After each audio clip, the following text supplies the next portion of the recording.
Shalom, nous allons parler du 15 Shvat. On sait que le 15 Shvat, c'est Rosh Hashanah des arbres fruitiers.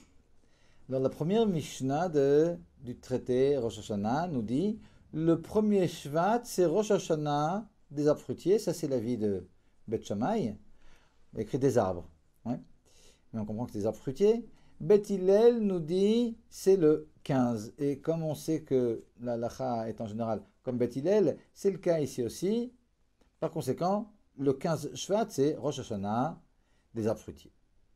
Dans la Gemara, c'est expliqué que la raison pour laquelle c'est Rosh Hashanah des arbres fruitiers en Shvat, ça vient du fait qu'en Shvat, la plupart des pluies déjà sont tombées, la sève déjà est montée dans l'arbre, et les fruits commencent déjà à s'éclore. Et c'est la raison pour laquelle Rosh Hashanah Laïlan tombe en Shvat. Alors, en quoi c'est important au niveau de la halacha? Et que ce soit pour les halachot qui ont un rapport avec Orla, c'est-à-dire l'interdiction de manger des fruits des 3 premières années. Ou bien par rapport aux Trumot ou Maasrot, les Trumot et puis les dîmes. Par rapport aux Bikurim, les prémices que l'on a amenées au Beth Amikdash. Alors, c'est plus quelque chose qu'on a l'habitude de faire maintenant, mais bientôt, il y aura le Beth Amikdash. Les prémices des fruits d'Eretz Israël que l'on a portés au Beth Amikdash, ça aussi, il y a une importance de Chamisha Asar Bishvat par rapport à ça. Et puis, par rapport au halachot en rapport avec la Shemitah, l'année sabbatique, là aussi, il y a une importance de Chamisha Asar Bishvat. Alors pour la Orla, par exemple, ouais, alors quelle est l'importance? On ne va pas rentrer dans tous les détails de ce qu'on a dit, mais juste ici pour qu'on comprenne un peu. Quand on a planté un arbre, alors on compte la première année, même si elle a qu'un mois et demi, c'est aussi considéré comme une année, mais sans rentrer dans ces détails. Et quand on arrive à la dernière année, la 3e année, c'est uniquement si les fruits ont commencé à donner une fleur après Chamisha Asar Bishvat, lors de la 4e année, qu'ils ne sont plus hors là. Et la 5e année, uniquement on pourra les consommer, parce que après les 3 ans d'or là, il y a une année qui s'appelle Netar et de fruits aussi que l'on doit manger à Yerushalayim et de façon pure, mais on ne peut plus le faire aujourd'hui parce qu'on ne peut pas vraiment se purifier. Par conséquent, on devra les racheter à nouveau. Donc la 4e année, à partir de laquelle les fruits ne sont plus hors là, c'est uniquement pas dès après Rosh Hashanah, mais dès après le 15 Shvat. Et la 5e année, à partir de laquelle on a dit qu'on pouvait commencer à consommer les fruits, c'est pas tous les fruits, c'est les fruits qui ont commencé à donner des fleurs uniquement après le 15 Shvat. Donc on comprend l'importance du 15 Shvat. Maintenant, un certain nombre de points comme ça, et dans la Torah du Rebbe par rapport au 15 Shvat. D'abord, le Rebbe il disait jamais tout Bishvat ou bien tout Behav. Il disait Chamisha Asar Bishvat. Donc, ouais, c'est important. Et Kanire, ça vient du fait que Chamisha Asar, ouais, on rappelle le 5 et le 10. Le 10 et le 5, ça fait Yudke. C'est le nom d'Akadosh Baruch Hu. Alors, quand on dit tout, c'est 9 et 6. Alors, bon, c'est ce qu'on écrit quand on va écrire. Hein, parce qu'on ne veut pas écrire le nom d'Akadosh Baruch Hu. Mais on ne va pas prononcer. Tout Bishvat, on va dire le 15 Chamisha Asar. Comme ça, on rappelle et le 5 et le 10. Ok. Un autre point aussi que le Rabbi met en avant, c'est le fait que le mois de Shvat, c'est un mois, alors on a Chamisha Asar Bishvat, c'est un mois qui, pendant tout le mois, on met en avant cette idée de choses qui grandissent et qui poussent, parce que c'est le mois, d'après la Kabbalah, de Yosef Hatzadik, et Yosef Hatzadik, c'est aussi celui qui rajoute. Ouais, Yosef, ça veut dire celui qui rajoute. Et on sait qu'en territoire de Yosef, en territoire d'Ephraïm, il y avait le Mishkan à Shiloh, et le Mishkan, le sanctuaire, lui, il est fait de poutres en bois, contrairement au Beth Amikdash qui est fait de pierre.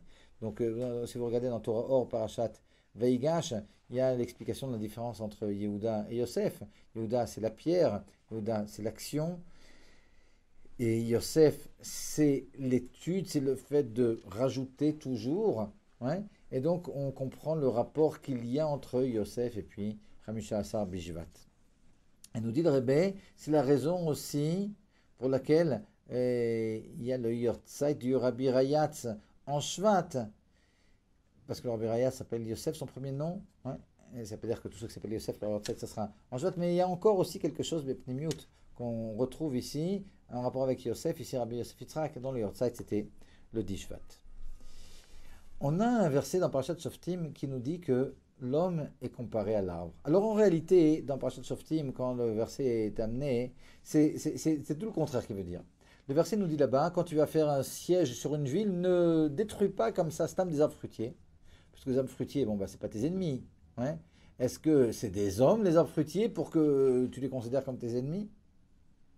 Donc, lorsque la Torah nous dit à Adam et Tzassadé, la Torah nous parle des hommes et des arbres, c'est pour nous poser une question à Adam et Tzassadé, est-ce que l'homme c'est un arbre que, est-ce que l'arbre, pardon, est-ce que l'arbre c'est un homme que, qui a Adam et Tzassadé? Est-ce que c'est un homme, l'arbre, pour que tu le détruises comme tu dois le faire pour tes ennemis? Hein. Mais dans la mesure où c'est dit de cette façon-là, de façon un peu bizarre, il n'y a pas marqué que l'arbre n'est pas un homme. Il y a marqué, est-ce que c'est un homme, l'arbre? Alors les Chachamim dans Maseret Ta'anit, ils ont pris aussi ce mot-là, Adam et Tzassadé, pour faire une dracha aussi de façon positive. C'est-à-dire, l'homme, c'est aussi un arbre. Et là, la Gemara nous parle de deux types d'hommes, deux types de Talmidei Chachamim, ceux qui sont des arbres fruitiers vraiment, qui donnent des fruits, qui ont des bonnes midotes, et desquels il faut s'approcher. Ceux qui sont beaucoup moins sympathiques au niveau de leur midote, qui ne donnent pas de fruits, desquels il faut s'écarter, etc. Donc on a cette idée comme ça de l'homme qui est comparé à l'arbre. Et le rabbi dit, ben c'est pas pour rien, si l'homme est comparé à l'arbre, alors on comprend que le 15 Shvat où on va faire donc le Chamisha Asar Bishvat qui est Rosh Hashanah, la Ilan, ça nous concerne aussi puisqu'on est comparé à un arbre. Donc c'est un peu aussi notre Rosh Hashanah. Et donc on fera une Idva Adout et on prendra des bonnes résolutions. Et ce jour-là, nous dit le Rebbe. Mais il y a quelque chose d'encore plus profond qui nous explique pourquoi l'homme il est en rapport avec l'arbre. Si je prends l'animal et l'arbre, un animal ça bouge partout. Un arbre, il grandit mais il reste toujours au même endroit. Ben, le Rebbe nous dit, au nom de Rabbi Rayatz, nous dit que c'est la différence qu'il y a entre l'intellect et les vertus. L'intellect, c'est quelque chose qui peut sauter d'un endroit à l'autre. On peut penser à quelque chose, après à autre chose, et puis on a un coup de téléphone, on parle d'autre chose, etc. Alors que les vertus, même si elles se développent évidemment comme l'arbre, et plus que ça, on doit les changer de mal en bonne. Mais malgré tout, il y a des traits de caractère qui restent les mêmes. Il y en a qui sont un peu plus renfermés. Donc pour eux, il faudra faire attention à ne pas être triste et à être sérieux. Mais ce trait de caractère, c'est quelque chose qui fait partie de leur être. Il y en a qui sont comme ça très joyeux et devront faire attention à ne pas tomber dans la bouffonnerie, dans les bêtises. Ouais. Mais c'est partie de leur caractère.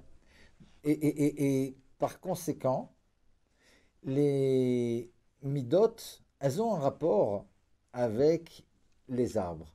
Parce que de la même façon que les arbres, ils restent toujours au même endroit, mais ils grandissent, les midotes aussi, elles sont toujours du même type, mais doivent grandir et puis être tournées de mal en bien. Au point où le Rabbi Rayas nous apporte au nom du Rabbi Al-Shem Tov, qui apporte au nom de Rav Sadia Gaon, que la raison pour laquelle on est venu sur terre, c'est que les Shanot et Teva Midot, c'est pour changer la nature de nos Midot. La nature, c'est-à-dire la changer de mauvaise en bonne. Comme nous dit le Rambam dans son Shmona Prakim, il n'y a pas de personnes qui naissent avec des mauvaises midotes ou avec des bonnes midotes. On naît, comme on a dit, avec des traits de caractère. Mais ces traits de caractère, on doit les changer. Faire attention à ne pas tomber dans le mal. Ouais. Ils sont parfaits, mais on a tendance facilement, si on ne se travaille pas, à mettre en avant le côté négatif de ces traits de caractère. Et donc on devra changer ces mauvais caractères en bons caractères. Donc encore une fois, un rapport très profond entre l'homme et l'arbre, et donc l'homme et Rosh Hashanah, l'Aïlan.